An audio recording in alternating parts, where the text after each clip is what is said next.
मित्रों नमस्कार। मुग्धा एस्ट्रो में मैं आपका स्वागत करती हूँ। आज का विषय कारक ग्रह, मारक ग्रह, बाधक ग्रह और अशुभ ग्रह, इन चारों के बारे में मैं आज आपको विस्तार से बताऊंगी। कौन से ग्रह कारक होते हैं, कौन से मारक होते हैं, कौन से बाधक होते हैं और कौन अत्यंत अशुभ फल देने वाले होते हैं। तो आइए शुरू करते हैं।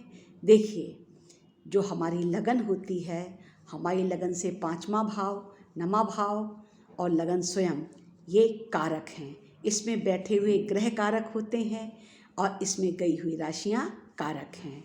इसके अतिरिक्त अगर ये शुभ ग्रह जगहों पर बैठें, जैसे लगन पंचम, नवम या केंद्र, तो विशेष शुभ फल देते हैं।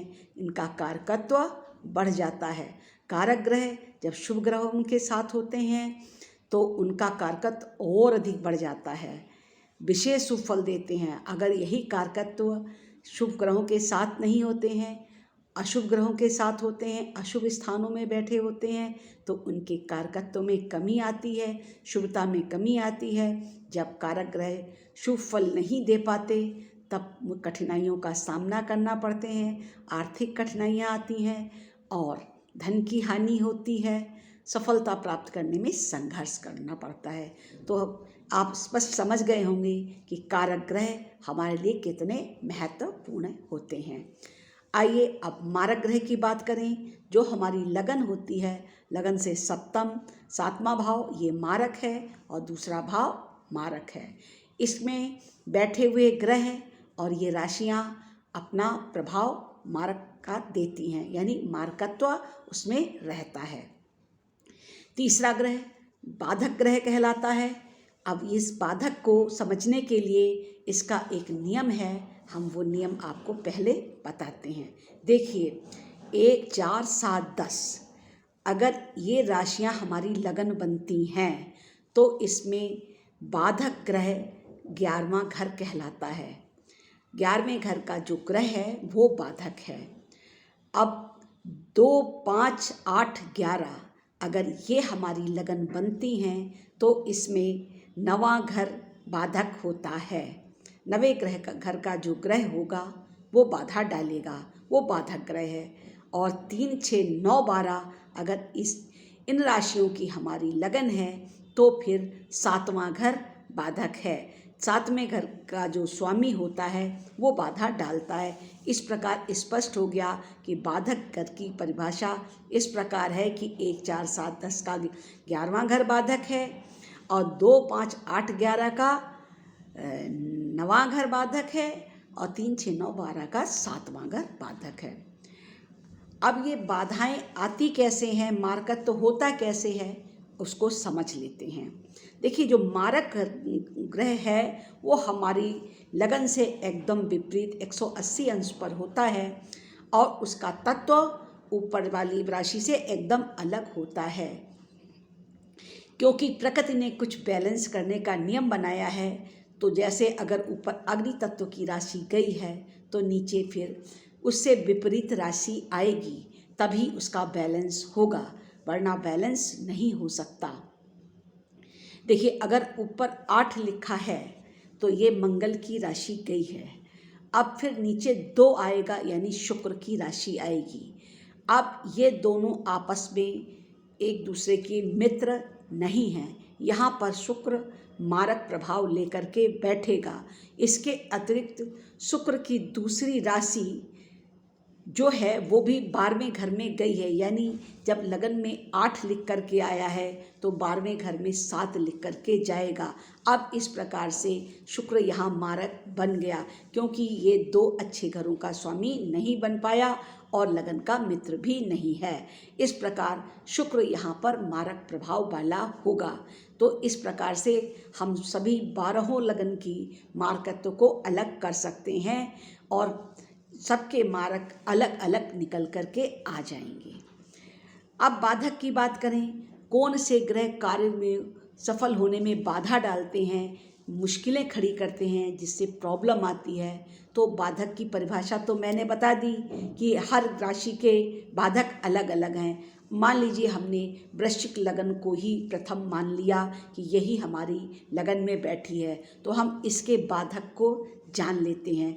देखिए, अगर 8 ऊपर लिखा है तो 2 नीचे है, तो 4 भाग्य भाव में लिख करके आएगा। और सिद्धांत के अनुसार यहाँ पर नवम भाव मारक हुआ, परंतु आपको आश्चर्य होगा ये जान करके कि ये तो अभी कारक पढ़ाया गया था, यानी नवम और पंचम को कारक कहा गया, तो चंद्रमा यहाँ फिर बाधक कैसे होगा।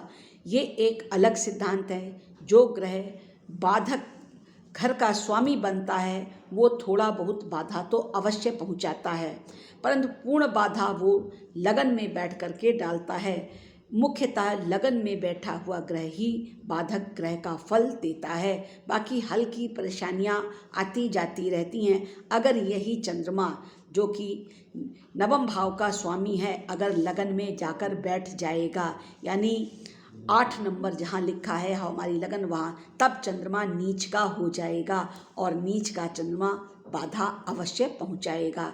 तो इस प्रकार अगर हम उसको तुला लगन को देखें तो वहाँ पर 11वें घर का स्वामी यानी सूर्य बाधक है। अगर यही सूर्य उठ करके लगन में बैठ जाए तो फिर ये सूर्य वहाँ पर नीच का हो जाएगा, तो ये बाधा पहुँचाएगा।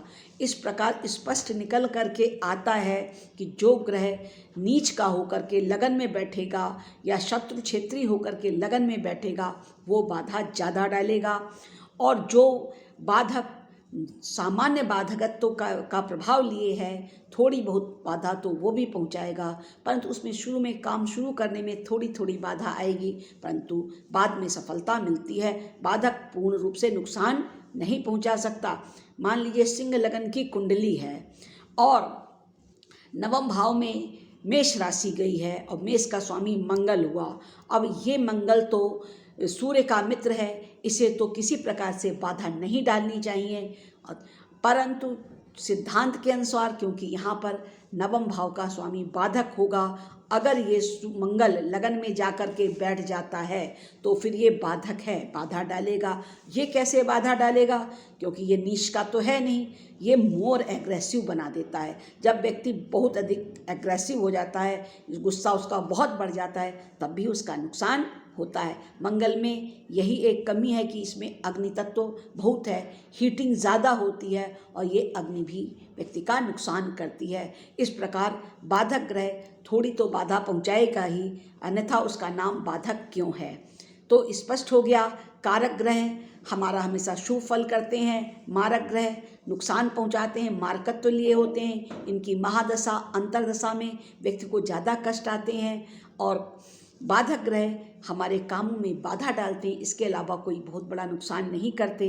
बस बाधा आई और बाधा टल गई।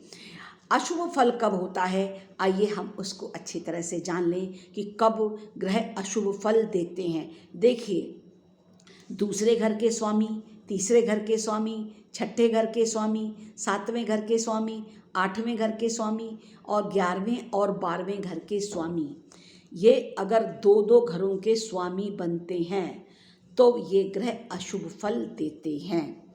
ये भी स्पष्ट समझाते हैं।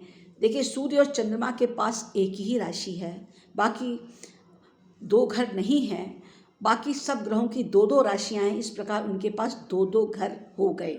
अब जो हमने उदाहरण कुंडली ली, यानी वृश्चिक लगन की कुंडली ली, इसमें क्या होगा, बुध छठे घर का भी स्वामी बनेगा और 11वें घर का भी स्वामी बनेगा। देखिए, जब 8 लिखा है ऊपर तो 2 लिखेगा नीचे और अष्टम में फिर 3, यानी बुध की ही राशि आएगी और फिर 11वें घर में 6, उसकी की दूसरी कन्या राशि आएगी। इस प्रकार इस कुंडली में बुध बहुत अधिक नुकसान पहुंचाएगा। एक तो वो मंगल का शत्रु है, मित्र है ही नहीं, और दूसरा फिर उसके पास दोनों घर अच्छे नहीं हैं। एक छठा घर है जो कि हानि, 8वां घर जो कि हानि का ही है, हमारी मुसीबतों और परेशानियों का घर है, और 11वां घर जिसको कि बाधक कहा गया। तो फिर ये जब इन 2 घरों का स्वामी बन गया तो फिर यहाँ पर बुध अपनी महादशा अंतर्दशा में व्यक्ति को अशुभ फल देगा, उसका फल अच्छा नहीं होगा। फिर यहाँ पर हमें रेमेडीज़ करना पड़ेगा, उपाय उपचार से हम उसका काम बनाएंगे, यानी ग्रह को हम शांत करेंगे, मनाएंगे, तब हमारे काम बनेंगे। इसी प्रकार 12 राशियों में जितने भी हमारे 2-2 घरों के स्वामी बनेंगे, जैसे मान लीजिए मिथुन लगन की कुंडली का उदाहरण ले लें, इसमें जो शनि है कारक है, यानी एक भाव राशि उसकी नवम भाव में जाती है, एक अष्टम में आ जाती है।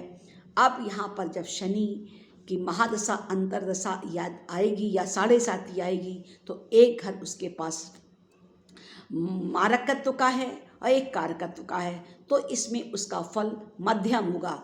थोड़ा मुश्किल आएगी, परंतु संपूर्ण काल खराब जाए ऐसा नहीं हो सकता, क्योंकि जब कारकत्व लिए हुए ग्रह है तो मारकत्व के भाव में अगर उसकी एक दूसरी राशि चली गई तो उसका थोड़ा फल तो खराब होगा या बिगड़ेगा, पर संपूर्ण फल नहीं बिगड़ सकता।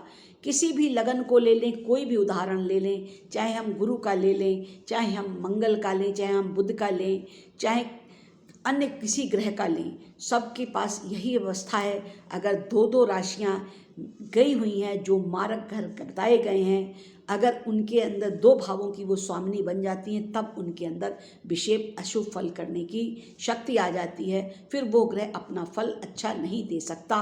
अगर वो दूसरे तीसरे में आ जाता है, 10-11 वहाँ चली गई, तो फिर यही बात होगी कि शनि का यहाँ फल बिगड़ेगा।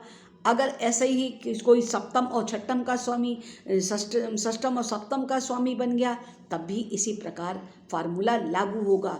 जब एक घर शुभ और एक अशुभ आ गया तो मध्यम फल, अगर दोनों घर खराब आ गए तो फिर अशुभ फल होगा ही होगा। एक अगर द्वितीय को जा रहा है और एक छठे को जा रहा है, एक 8वें को जा रहा है, एक 11वें को, 12वें को, यानी 2 राशियों ने अगर वो घर पकड़ लिए तो फिर फल उस ग्रह का खराब होता है। उसके लिए हमें रेमेडीज करनी ही पड़ती है।